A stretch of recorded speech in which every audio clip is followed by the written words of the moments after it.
tuning in to ChasingCinema.com's official podcast. I am your host, Jacob Toronto. Make sure to hit that subscribe button this week on iTunes so each week our podcast automatically downloads to your iTunes, your iPod, your iPad, your iPhone, whatever device you listen to. And if you're not the iTunes person, make sure to make your way to youtube.com/ChasingCinema and listen to the podcast there. But if you're an avid listener, I thank you. If you are a newcomer, however, as I said, my name is Jacob Toronto. Sometimes on the show I have guests, but most of the time I have my loyal, faithful co-host / best friend, Louis Corazzello. And what we do is talk about the worlds of motion picture. We'll talk about some movie news, we'll talk about what's been going on, and then we will review Get Hard and Home for this week. Louis, we haven't heard from you in about 3-4 weeks. How have you been? I've been well. I've been hanging in there, getting ready for spring break, as much of our listeners are probably doing the same. Have you been watching any movies? Movies, I've taken a little sabbatical, actually. I did rewatch Birdman since I've been gone. I caught a little bit more of Nightcrawler, which we both agree was the best film of this past year. Still fascinating. But I've been watching actually a lot of Netflix's original content. I did finish House of Cards Season 3. I know you're still watching it, so I guess we could save that for a later discussion. Well, okay. Well, I'll go back to that. Okay, so I did that, and then I started watching The Unbreakable Kimmy Schmidt, the new comedy from Netflix, created by Tina Fey and her co-writer, who also created 30 Rock. This sitcom was supposedly was made for NBC, but it didn't go well. NBC dropped production of it, and Netflix swooped in and picked it up. And I must say, if you're a fan of Tina Fey's work and you're a fan of 30 Rock, this is probably the closest show that emulates 30 Rock's style of comedy. It's very fast, very much popular culture infused, very funny, very good. Ellie Kempler, who was on The Office, is the star. You know, we got Jane Krakowski back again. Some very funny cameos throughout. It's a wonderful show, actually. I definitely recommend it if you're a 30 Rock fan. And the whole season is on Netflix? Or? Yeah, season 1 is on Netflix. Okay. Yeah, actually, I haven't heard much about it. So you should check it out. I don't know if you'd be much of a fan, but it's definitely odd enough, funny enough, cute enough, interesting enough to catch your attention. And you personally would definitely love the theme song because it's done in the manner like our friend on YouTube who did Hide You Kids, Hide You Wife, the remix of that. Like an auto-tune? Auto-tune of a news report, and that's like awesome. The theme song, and it's very catchy. It's a good show. And the show is called what again? I'm sorry. The Unbreakable Kimmy Schmidt. Okay, I'll have to definitely check it out. Is that all you've been watching? Yeah, it's 13 episodes. I've been caught up on that. Again, I finished House of Cards Season 3. Yeah, so let's go back to that real quick. So from what I've been hearing overall, there's been some major disappointments in House of Cards Season 3. A lot of people are saying it's a lot more political than the first two seasons. Mm-hmm. It is a lot more of like, you have to be a lot more politically interested to be as interested in this season. I've heard it's good, but it's kind of changing the pace of everything so far. But then again, I've heard some other people that I respect say it was the best season. But the majority seems to disapprove of this season more than approve. What are your thoughts? Tell me you're a very vague version. Okay. Well, obviously, if there's smoke, there's fire. And some aspects of House of Cards Season 3 can be disappointing to some. I definitely could see that. I won't go as far as say this is the best season of House of Cards. There are, like the past season, there are terrific moments in it. There are a lot of highs, and there are some lows. The cast is still fantastic. Kevin Spacey is amazing as Frances Underwood, and Robin Wright really stands out this season. Her character is more developed, gets a lot of more screen time.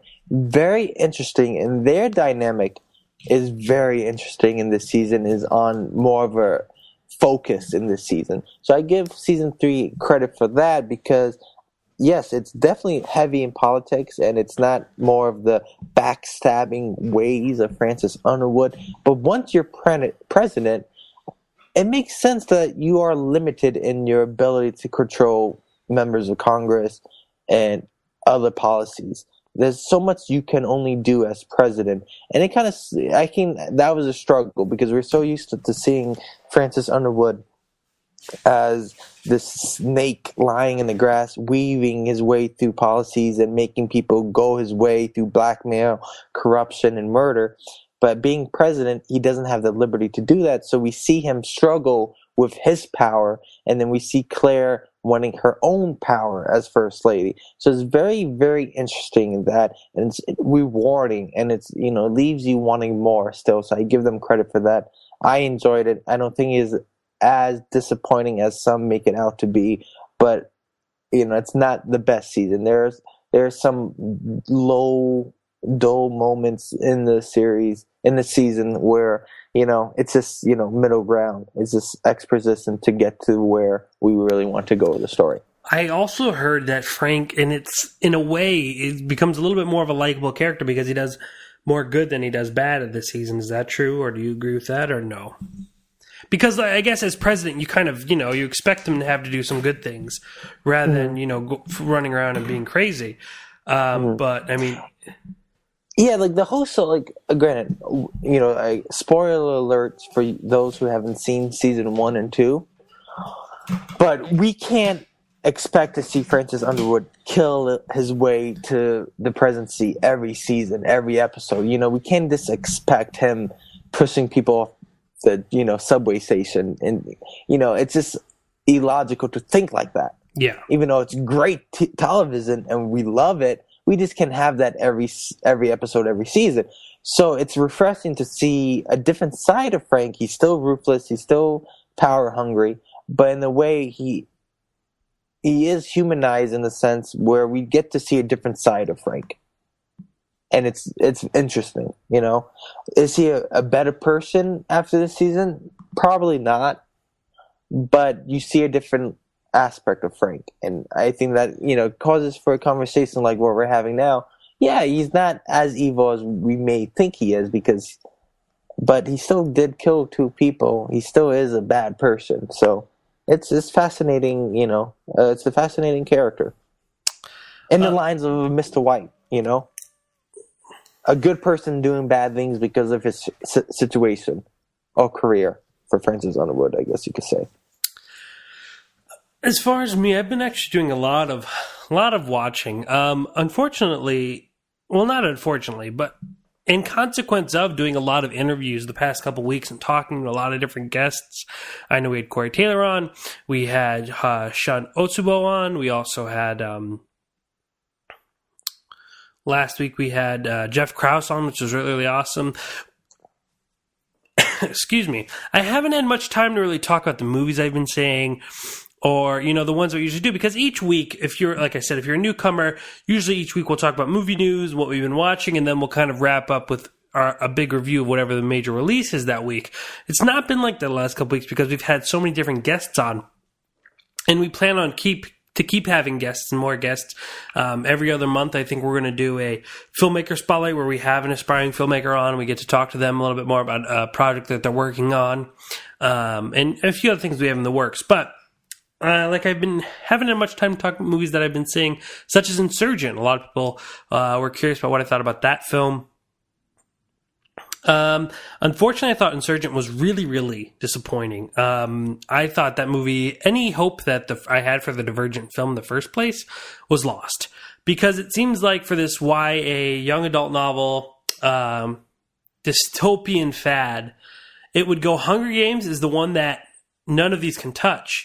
And then it would go, Beautiful Creatures, The Immortal, was it The Immortal Bones, I think it was called, maybe? Or something along those lines. We had The Giver, which I thought was terrible. And then right in the middle, we had Divergent. And Shailene Woodley was really good.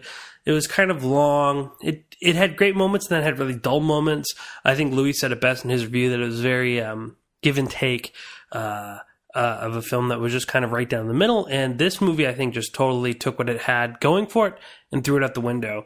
Especially after seeing the film Maze Runner last year, which I thought was actually extraordinary. I really had a great time watching it. I loved it. I thought it was so much fun. And I'm so excited to see the second one, where this one, I wasn't excited at all. And I mean, thank God I wasn't, because it probably would have just disliked the film more. I thought Shailene Woodley was awkward and empty. I thought the whole movie was empty as a whole. The actual only person I really liked in the whole movie was Miles Teller. And I don't know if that's because Whiplash had a profound effect on me, or just because his character is a lot more condescending, backstabbing type of person, that I just found him interesting in this world of just kind of bland characters. Because, like, you know, Kate Winslet, great actress. She manages to make one of the most boring villains in the world interesting. Her character just kind of stands around all the time with an iPad, and Kate Winslet makes it interesting, but unfortunately not interesting enough to make it that great. But that's not Kate Winslet's fault. It all goes down to the writers. So am I excited for Allegiant, the third installment of this movie? No. I was really disappointed with that. What else? There was Cinderella, which I thought was an awesome visual movie as far as costume design, production design. Something a lot of people don't get to talk about as much as they should. I thought it was gorgeous, but I wasn't absolutely crazy about it. Thought it was a good movie. Okay, but nothing that I think is going to stand the test of time like the 60-year-old original animated classics. So that was pretty much what I've been watching lately. But you can always go back and read all my reviews on ChasingCinema.com, or go to YouTube.com/ChasingCinema, and all the video reviews are up. And they're updated weekly. And I'll also be talking about Get Hard and Home tonight before we wrap up. Louis, we haven't heard a lot about movie news, so there's probably a lot of things that have happened and we've actually forgot about or not talked about yet. But what's going on in the world of movie news? Movie news.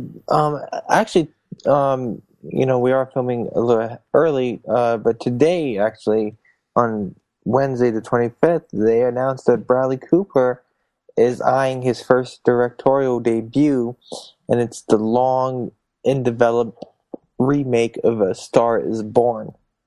After his highly successful film American Sniper for Warner Brothers, he's trying to reteam with them and like some of those producers and bring that into play. And he does want Beyonce to be the lead in that film. So that's very interesting. Cooper's long talked about how he wanted to take this next step in his career, and he's currently doing a London play, you know, The Elephant Man. Once that wraps up, he's going to try to focus getting this made. So that's in the news. They just released the Entourage 2 trailer today, packed with a lot of different cameos. It has everything you want. Definitely check that out, especially you're a big Entourage fan. Well, here's the thing with Entourage. I watched the majority of the series avidly. I really liked the whole entire series. I got into it, and then I kind of never bought season 7 or 8, so I never really finished. What? Yeah, I never finished the series of Entourage, and you know, I have to still go back and kind of rewatch those, and because I've kind of really forgotten about those characters and the storylines. I remember majority what was going on, but there's obviously, like, you know, if you don't watch something for a long time, you kind of forget about it, and you know, so I haven't even watched the trailer to the film because I'm like, well, let me finish the series first, because I don't know exactly how it happened or how the series comes to a close. But the last 2 seasons weren't the highest praised seasons either. You know, a lot of people had problems with them. So I'm not sure, you know, if I'll ever go back watch them or if I'll end up just watching the films. But it's worth looking into. But yeah, I was a big fan of that series. But for some reason, it just kind of fell off. Yeah, well, everyone's happy a lot, you know, because they have like a crazy group of supporters, fans of that show, that champion them to make a movie, and it's finally happening. So a lot of people are excited about this. Yeah, and you know what it is? It's just that a lot of TV shows always go after a film, or we hear about them doing a film and they never end up really doing it. Sopranos is a perfect example. Monk is a perfect example. There's a lot of shows that I could think of that really kind of strived for a movie afterwards and have never had it. So it's interesting that Entourage is one to get it.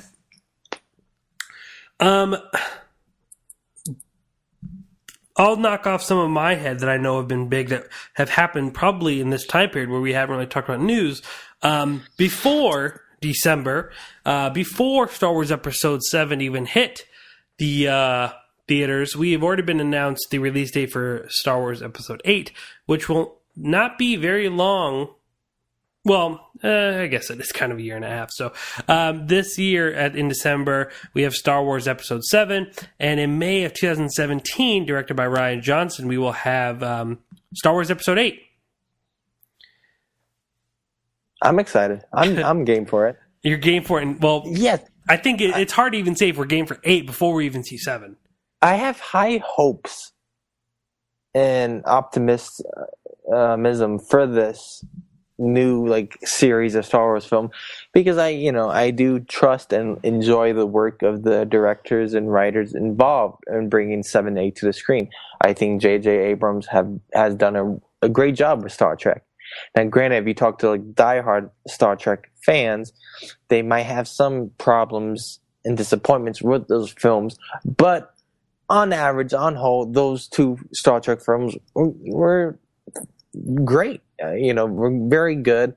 It did great at the box office, and a lot of people did enjoy it and made fans, made young kids become fans of the Star Trek series. So that's good. And I think JJ could do pretty much the same job he did with Star Wars. And then when we talk about Rian Johnson, a Looper. Come on, the man did Looper, and we both were big fans of Looper. So we could bring his vision and his unique creativity to Star Wars. I think that's a big plus. So even if Episode 7 doesn't do as good or disappoints me, Episode 8 has a new director coming in, and he could make a great Star Wars film. So there's I have reasons to be optimistic just because of the people involved and the crew. I can't wait to see old Luke, what they have in store for him and Han. I think that what's going to happen is I think people are going to enjoy this new Star Wars film, but it's not going to feel like it belongs in the saga.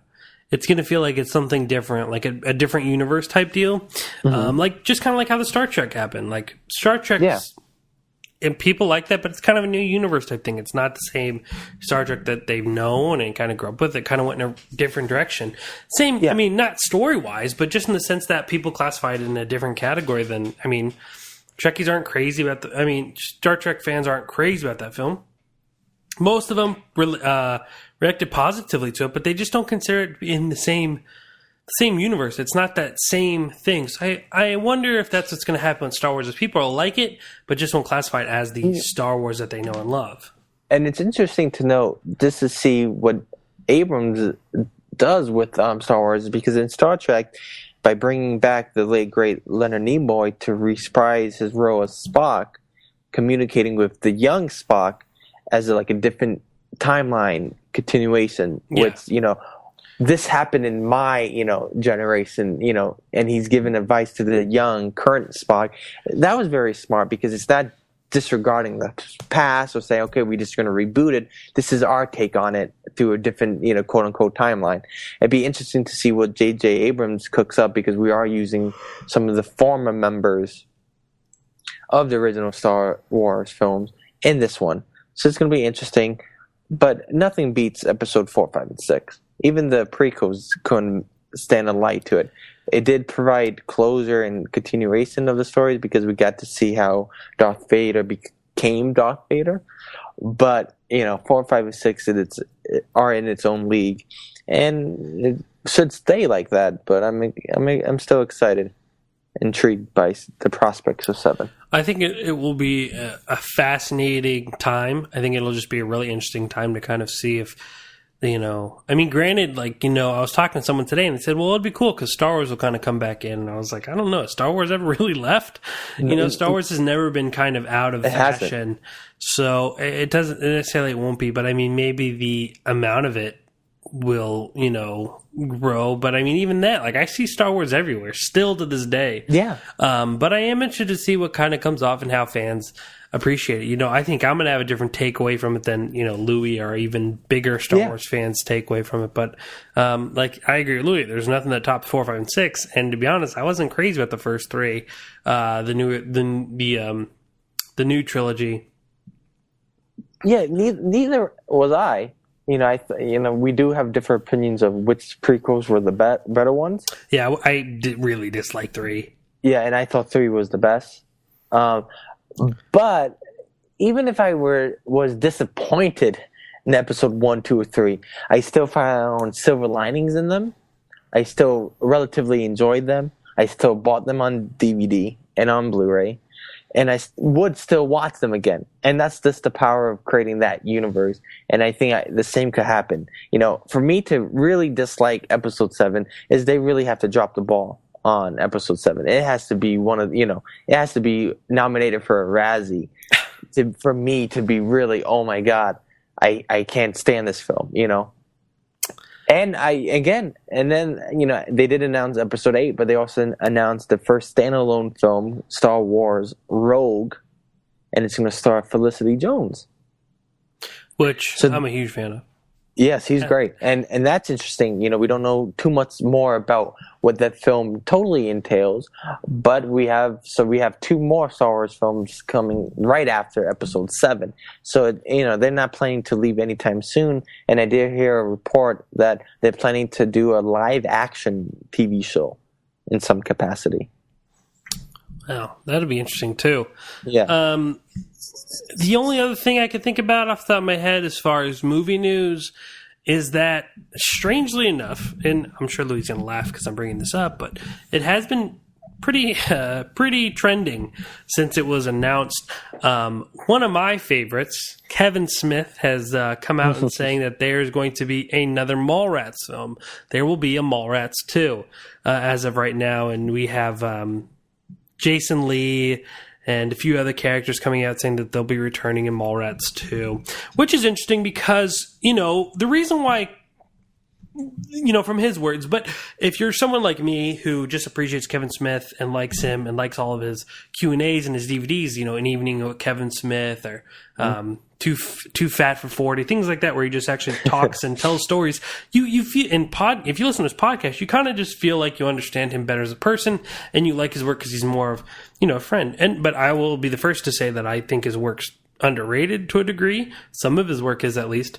But that's a whole other argument. Mm-hmm. Tusk. But I love Tusk. But I love Chasing Amy. I think Jersey Girls, for some reason, is hated on for, I don't think that movie is as bad as what people put it out to be. It's because of Ben Affleck. It's because of Bennifer. Or no, is that what they called Jennifer Lopez and Ben Affleck? Yeah, Bennifer? yeah. Because that's like Jennifer Gardner now, too. I didn't know if they called it Ben Lowe. I think he has a thing for Jennifers. He must. But we all know that kind of Mallrats is one of his most unsuccessful works, But that again came off of his huge rise from Clerks, a really low budget movie that made a decent amount of money, and people saw Mallrats had a huge budget, didn't make him anything. But go on. No, I never saw Mallrats, the original, so I need to watch that with you very soon. But wasn't Kevin Smith retiring from directing? Well, I think, and that's the thing, is what's really interesting is because there was one point where Kevin Smith was talking about retiring. He wanted to do one more film, a hockey film. Yeah. That turned into a miniseries, and then I actually kind of stopped listening to his podcast for a time just because, an hour and a half, a week is sometimes hard to find if you're running around. Mm-hmm. But I just got backed up, and, I think now that kind of Kevin Smith, regardless if you like him or not, has really pioneered a way to make movies in an older sense For those of you who don't know, Kevin Smith is an independent filmmaker. In the rise of Sundance and times of real independent filmmakers, he made Clerks for $30-something thousand, and the movie was bought and it was sold, and he became a known director. He went on to make more movies, obviously successful. But recently at Sundance, not recently, a few years ago back, he kind of made an announcement that he's tired of the fact that, you need millions and millions of dollars to make movies and for marketing, and, there's just no chance for real independent movie makers. So he ended up making a movie called Red State, and he ended up traveling with it. He took it and traveled with it across the country. He says, you could pay for the movie, I'll be there after, and you can watch our movie. Without distribution, he distributed it himself. And he's continuing to do things of that nature with his movies. He's distributing on his own terms.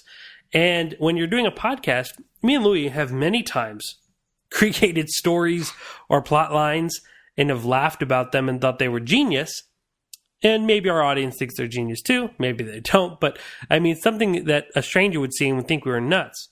He and his co-podcaster and producer, former producer, Scott Mosier, did the same thing, only they actually made that into a movie, and it was called Tusk. And I think it was so out there and so different and on his terms that he is kind of accepting filmmaking again, and he's accepting it on his terms, because for those who don't know, Tusk is a trilogy.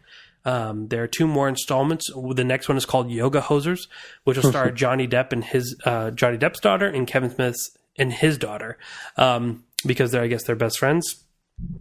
The third will be called Moose Jaws, which I'm sure I've talked about before because it's literally Jaws with a moose. Those are all part of the North trilogy, which basically is talking about Canada. But then there was word that he's making Clerks 3 for his retirement film. Yes. And as I was saying, to kind of weave back into that conversation, if you watch and listen to Kevin Smith, you realize that he loves Clerks because he feels like it defines his career. He made Clerks 1. And then after a lot of talks, he talks about how he could never make Clerks again because he's a different person. He's older. He has kids. Well, he has a kid. He's married. He doesn't think the same way. He made Clerks 2, which is about getting older, accepting that things aren't the same. You don't always get to just be those kids in the convenience store anymore. And he was able to kind of talk about his life that way. So everyone said, okay, Clerks 3 makes sense. He's retiring. He's calling it quits. He wants to just kind of put this final chapter in these characters. But that doesn't seem so, because now he's going to revisit these characters in Mallrats. So I think Mallrats, it doesn't bother me because I'm a Kevin Smith fan. I like him. I'll go see him regardless of what he makes. But I don't know if, if he's just on a roll right now. I don't know if he's getting ahead of himself, but who knows? The dude's doing what he's doing, and he's gonna keep doing what he wants to do, and that's with the power. After having a career, arguably successful or unsuccessful, depending on how you look at it, financially or critically, dude's doing what he wants to do. So but am I going to be there for Mallrats too? Absolutely. Yes. Will the rest of the world? I don't know. Do I think it's beneficial for him to release it just straight to DVD or something like that? Absolutely, because obviously we know his movies do not make money in theaters. That's not me insulting Kevin Smith. That's just announcing truth. Most of his movies usually double what they make in theaters by DVD. And that's pretty impressive too. He has a following, man, and they, and plus it doesn't help that, his movies don't get released widely. Tusk played out here for maybe a week, I think, not even. So of course, that movie didn't make any money. Neither did Zack and Miri Make a Porno. I think opening weekend that movie made $2.2 million. Cop out. Yeah, a cop out, but they make money when they go to DVD. So I don't know if they'll be straight to DVD. I don't know, but I for one am a fan for life. Well, for right now. But I dig his work. I wasn't super crazy about Cop Out. I wasn't super crazy about Tusk. I thought it was good. I thought it was solid. But he's doing different things. But I respect him because he's doing that. That's a perfect example for a filmmaker who really needs to switch things up. He went from making goofy stoner comedies to disturbing, crazy horror movies. That takes guts. And Red State was great, and I think that was a perfect example of that was him trying to do something good, and he did something good, and a lot of people agree with that. But he likes to do what he does, so Anyway. And he does represent a unique aspect of cinema that gets overlooked, and he does have a good brand, and it is encouraging to see a guy who is as passionate as of film can be able to make his own passion projects and other people's films. It's good for Kevin Smith. Yeah, and I think why he is so appealing is just because he's like the kid who wants to make movies. He's an over 40-year-old man, but he's the guy who's not. He's not the director that we see, and we just kind of look at him like, oh, he knows how to make. He's just the guy who's like, I want to make this story, and it's cool. It's what I like. It's like a friend.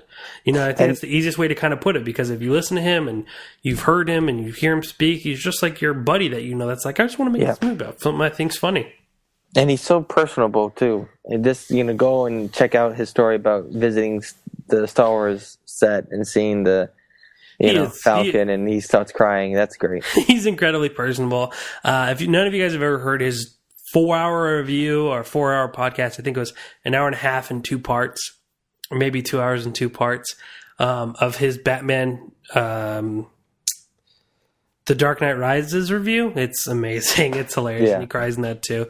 He's very personable, and he's that fanboy that we all have in us, for those who are fanboys. Exactly. But, he also kind of knows who he is. Did he ever make a movie that wasn't about him and his friends? Not really. Maybe 1 or 2, but overall, he just makes a movie with his buddies. It's the same people usually, besides, Cop Out and Zack and Miri kind of, but Jason was even in that, He likes to make movies with his buddies, and he wanted to do it as a kid, and he still does it now. So, again, more power to him. Exactly. But I didn't mean to get on a huge Kevin Smith conversation, but hey, I love Kevin Smith. I got to talk about him all day. But I think that's going to be it for movie news. Yeah, this 2 side notes actually. Idris Elba is in negotiations to play the villain in Star Trek 3. So that's very cool. And all you X-Files fans, Fox is bringing... Yes, you said yes? Or... Yes. Okay, all right. I thought you said S. I'm like, well, I don't know what that means. Fox is bringing back 6 episodes of X-Files with the original duo. So get excited about that. Scully and Mulder make a return. I honestly thought that was so cool. I didn't believe it was real. Because I didn't really follow that. I didn't know if that was had been talked about forever. Like, I know they made a movie after, but I was like, what? I'm so psyched. So I'm excited for that. Let me see if I'm trying to think if I've heard anything really else big movie news wise. I think that's going to be enough for this week. Star Wars 8, you don't really top that. And Mallrats 2, you don't top that, right? No. So this week I went to the movies twice, and I saw 2 different films, completely different films. One family animated film about an alien, another one about 2 Fools, starring Kevin Hart and Will Ferrell, and that was Get Hard, and the animated film was called Home. Louis, direct me through this conversation. Well, before we get into that, let's quickly take a look. Well, not take a look, because obviously you can't take a look, but let's take a minute to hear about 26 Shirts. I'm sure you've heard me talk about 26shirts.com before, but just in case you haven't, let me fill you in. At 26 Shirts, they sell different limited edition sports-themed t-shirts every 2 weeks. After a shirt's prospective 2-week run is over, the design is retired and never sold again. They are operating out of Buffalo and now also offer options in Chicago. For every shirt sold, $8 is donated to a family in need. Not to a major charity or foundation, but to an actual family or individual in need. To show our support here at Chasing Cinema, when you buy a shirt, we will automatically put you into a drawing to win the next shirt free. That's right. You buy a shirt, $8 goes to help a family or individual in need, and you get a shot to win the next shirt absolutely free from Chasing Cinema. So go to www.26shirts.com and buy a unique Buffalo Sports Design t-shirt, help a great cause, and also get entered to win the next shirt absolutely free. Again, that's 26shirts.com, because you have the ability to help a complete stranger just because it's the right thing to do. www.26shirts.com. Help someone now.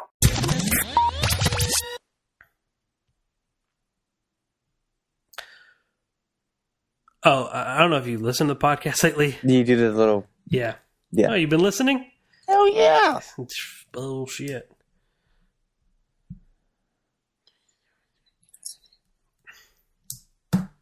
Okay, so let's get to our review for Home and Get Hard. Louis, why don't you be the conductor of this conversation and kind of lead me what we're going to talk about first, and let's go from there. Because it's nice to not just talk all by myself.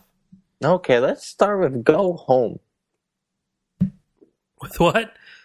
With Home. Okay. I think they should have said Go Home. Home, you get confused. Because I've seen some previews for this, but not too much. I think it's getting overlooked in a sense. I don't know how good it is because you're going to review this film shortly, but it has an interesting group of talent involved. You know, Lopez, Rihanna, of all people, is involved. That's pretty cool. Jim Parsons. And Jim Parsons, the great Jim Parsons in it. And it looks cute enough and warming enough that, this could be a nice family film. How was it?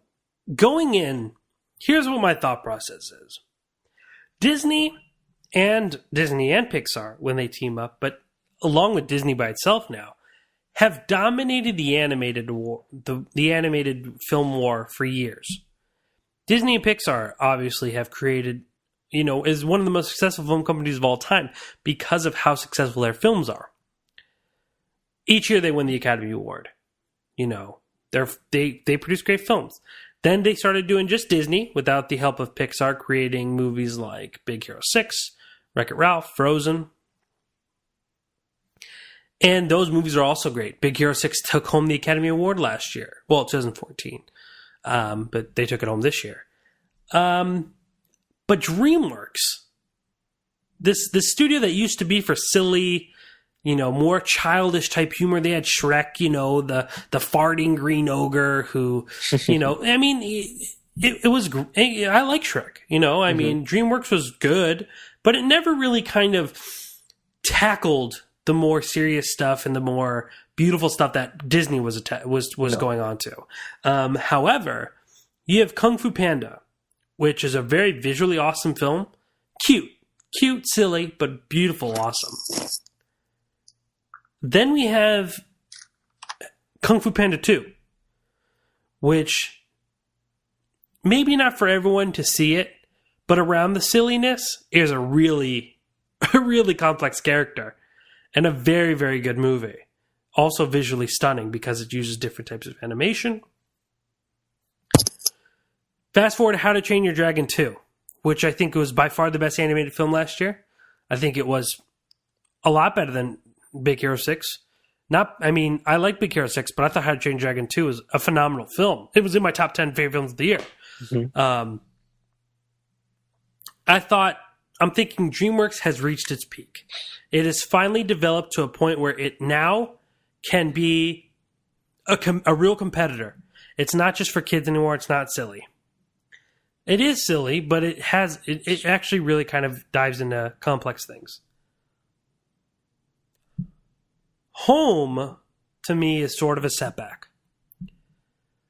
It's not a terrible movie. It's just a mixture of old DreamWorks and new DreamWorks.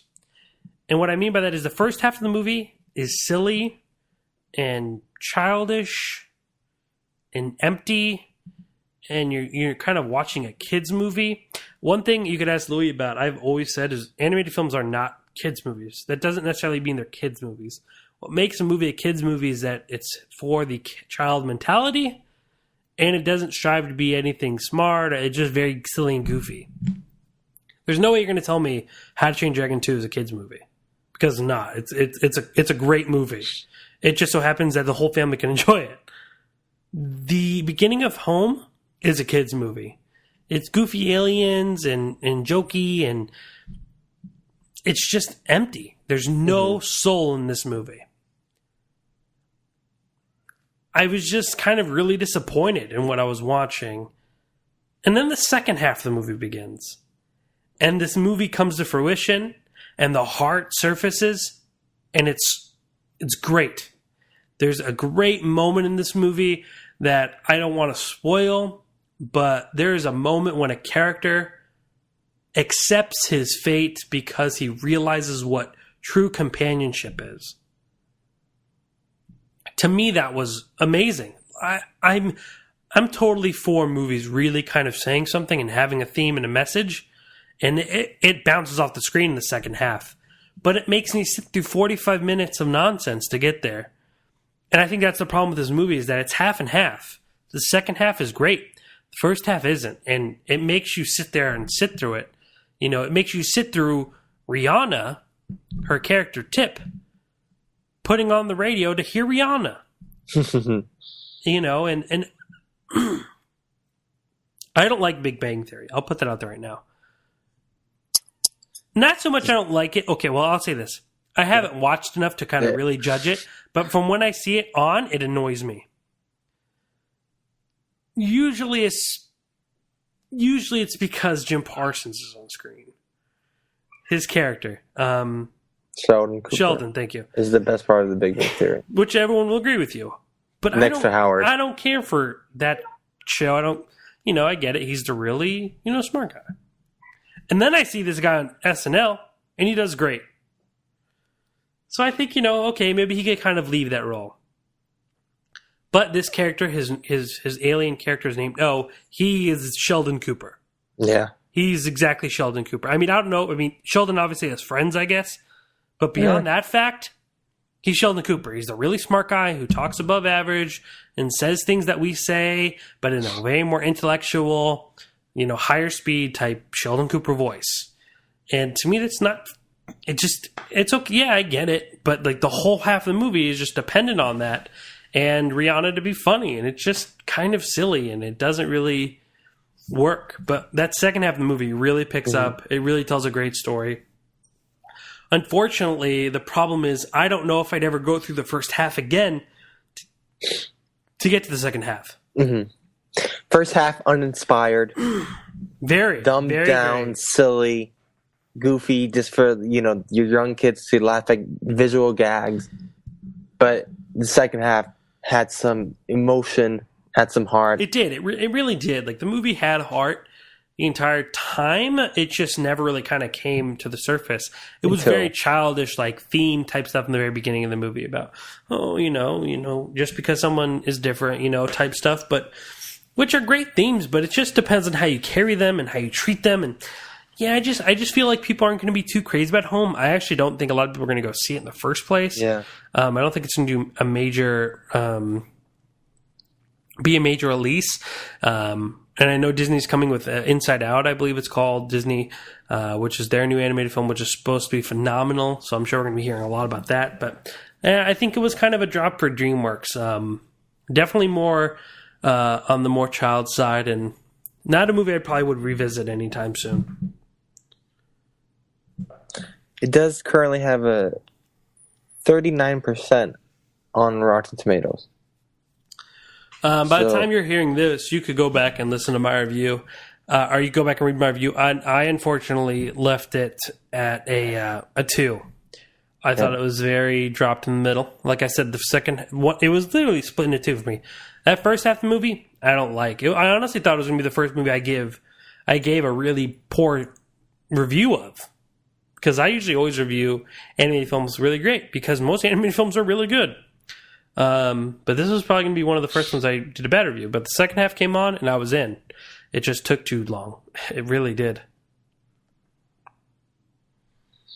And going against home this weekend is Get Hard, a very different type of film starring Will Ferrell and Kevin Hart. Where would you like to begin with this one, Jake? This unique film we have here. I've probably reviewed 4 or 5 Kevin Hart movies now. It seems at least once a month or once every other month we're going to be discussing a Kevin Hart film. We're going to praise Kevin Hart as an individual performer. We love his energy. love his comedy, especially his stand-up, but it seems to be a problem translating that into a good film. It happens almost monthly. We have this discussion, and I think again we're gonna talk about it the same. And he couldn't be more right. Every time I review a Kevin Hart movie, I don't want to discredit him because I think he's one of the best stand-ups working today. The man is hilarious. However, either him or his agent cannot choose a solid movie for this guy. He doesn't strive for anything good. I'm not saying all of his movies have been terrible, but none of them have been really solid. I can't think of one that I actually really liked. Ride Along was okay. I mean, if you've seen a Kevin Hart comedy, most of them are the same. He is usually someone that plays very much like his stand-up, where he's always kind of getting into situations where he's not tough enough, and he jokes about that, but he really tries to act tough sometimes. There's a lot of jokes about his height. It's very repetitive, where Kevin Hart doesn't play a character, he plays Kevin Hart in a movie.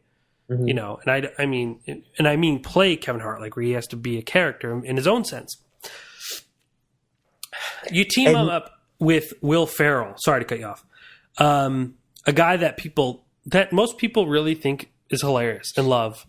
I myself am not crazy about Will Ferrell unless he's teamed with John C. Reilly. I love Talladega Nights and I love Step Brothers. You put him in any other movie, I'm not a fan. I'm not a fan of Old School. I'm not a real fan of Kicking and Screaming. I'm not a fan of every other movie he's done. So, but I mean, I see two studio execs. What do we do? Well, we need to make a comedy. Let's make comedy. Who could we put it in? Let's pick funny guy. Kevin Hart. Oh, he's real big right now. Kevin Hart's huge. People love Kevin Hart. Oh, what about Will Smith? Everyone loves... I keep calling him Will Smith. Will Smith. I did that last week, too. Oh, Will Ferrell. Everyone loves Will Ferrell. Oh, let's put them together, and it's gonna make billions. And that's all they think. And then it's just like they let these two comedians go. And I talked about this for a review. I don't know what movie it was. And there's this... Oh, Hot Tub Time Machine 2. I talked about it. Where there's this new fad, or maybe not super new, but where directors just let comedians go and just say odd things and they keep improvising a scene because people think it's funny. And what they do is they just come up with really odd phrases and throw curse words in between really odd words. And it's not funny. Most of the time it's not funny. Unless you're a really talented comedian and someone who's really good at it, it's not funny. But people still think it is, you know. And that's a perfect example of the Will Ferrell type of comedy. They just let him go. They let that man improvise. No one tells me they script him with what to say when he's on a roll. I mean, I'm sure in most of the scenes he's scripted, but you know what I mean. There's those scenes where he'll just say something and he'll improv, and he's just talking the Will Ferrell way. That's improv. That's Will Ferrell. That's not a writer. Same thing with Kevin Hart. I'm sure he goes off the same thing. But to Get Hard, wow. Get Hard is not only not funny, the movie is really, really bad. In the sense that it is one of the most like offensive, lightly offensive movies I've ever seen. Because I know it's being stupidly playful. But at the same time, the movie is literally awful in the sense that it's racist and homophobic and literally confirms stereotypes to being real. Like, there was one guy who was like, what can we do with Will Smith and Kevin Hart? Will Smith, you said it again. Will Ferrell and Kevin Hart. You just make Will Ferrell a rich white guy, and Kevin Hart could be the guy who has to teach him how to be a gangster. Something wrong with that mindset. Even though Kevin Hart is not a gangster in the movie. He is a hardworking man. They don't make his character stereotype. Everyone else in the movie is stereotyped. And I understand that they're trying to be stereotypical because our main character is a racist, small-minded, ignorant person. But the movie doesn't argue that. The movie confirms it. You know, besides Kevin Hart and his family, we see T.I. and all these gangsters and these girls in this one house just twerking, and they're gangsters, and Will Ferrell at one point tries to teach them the stock market, and these gangsters look at each other and they don't understand, and they're comparing it to robbing and shooting people. It is offensive that this script actually was greenlit. I mean, it just doesn't fit with our time now. We've really kind of moved on from it. And granted, stereotypes are not dead. And there are in movies, especially comedy. Stand-up comedians talk about race all the time, especially Kevin Hart. Most comedians talk about race. But they talk about race and they kind of turn it on they turn it on itself. They really know how to kind of address the stereotype and make it look foolish. And then there's a line there as well. This movie crossed that line, and again, it doesn't do anything to really diffuse those stereotypes. And that's the problem. If you want to make a statement about a stereotype, you could use that stereotype unless you're going to diffuse it. Like me and Lou were talking about something, I don't know what, but there are movies where characters are bad people or stupid, and if they say something in the movie, there's a reason why the dumb, stupid character said it. Because he's the dumb, stupid character. But if you don't refute that, if you have a smart character say it, or the whole movie prove what they're saying is true, you're basically kind of promoting it. And I know it's kind of hard to explain, and some people might say that I'm looking too deep into this movie, and I'm not. I'm just going in too harsh. Don't get me wrong. There's points in this movie that I laughed at. There's one scene. If you haven't seen the trailer, Kevin Hart is basically hired to help Will Ferrell get hard for prison. And he asks Kevin Hart how he got to jail. And Kevin Hart tells the story of Boys in the Hood. Hilarious. It's funny. I laughed a few times at this movie. But overall, looking back at it, especially the way, this whole movie, put it plain and simple, is an hour and 45-minute don't drop the soap joke. The word rape and sexual assault and jokes on dropping the soap and being raped and being sexually harassed, probably over 50 times in the movie. Just hearing those words, probably more. I stopped counting at some point. There's an issue there. Come on, guys. Be creative. It just felt so lazy. We'll just make stereotypes. And then they don't even try to... Oh, my God. If I have another Kevin Hart joke... Hey, he's real short, so let's make him jump on a truck because he can't reach. Oh, Will Ferrell could be bare naked in the beginning because that's hilarious and that always works. Ugh. I really wish they'd be creative with these things and really try to do something different.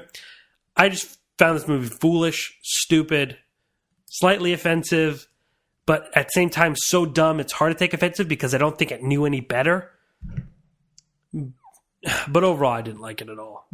Yeah, I haven't seen it yet, but just looking at the extended clips online and the trailers and TV spots, you can see it being offensive automatically because they're trying to play off the stereotypes right off the bat. You get the gangster stereotype and the homophobic rape, feeling of fearing of Will Ferrell's character automatically. And it seems to me like they wanted to create a modern day, almost like Trading Places type movie, when you have two different comedians, a la Dan Aykroyd and Eddie Murphy, analogy, come together. But this one seems like it's going to be forgotten because it's used on stupid, terrible, offensive jokes. And it's not the right time. Trading Places is a good film. It's not in that time frame anymore either. We're at a time where we're really over that stuff. Yeah. And not saying it was ever acceptable, but, to the stuff they say and the stuff, the way they go about things and the way that, homosexuality is looked at in that movie, it's bad. It's really poor taste. And I guarantee most general audiences will not go, this movie's offensive. This movie's horrible. Because, like I said, it's too dumb for its own good. Mm-hmm. It's not promoting racism, but it is. It's not purposely, being aggressive and vicious about it. No. But at the end of the day, if you pay attention to the characters and how they're represented and how they're looked at in the movie, it's racist. Yeah, and kind of the ironic thing is that this movie already feels like it's going to be dated. Yeah. Because of the of all the bad jokes. So imagine how it's going to be received and feel years down the line, where gay marriage is going to be legal throughout the country, and people are like, wow, I can't believe a studio greenlit this movie and had this many poor jokes. Oh, it's going to be dated. It's already dated. Absolutely. I wasn't a fan of this movie at all. But if you want to read more, if you go read my review, it's a very non-traditional review. I really, I read this great review by Roger Ebert on a film called Milk Money. And he does it in the sense where he's talking from two studio executives. So that inspired me for my review for Get Hard, because the majority of it is just my opinion of how two executives came up with this idea. But you could see that I obviously didn't like the film and didn't give it a good review. Go to chasingcinema.com/gethard. Yeah, it's a bummer.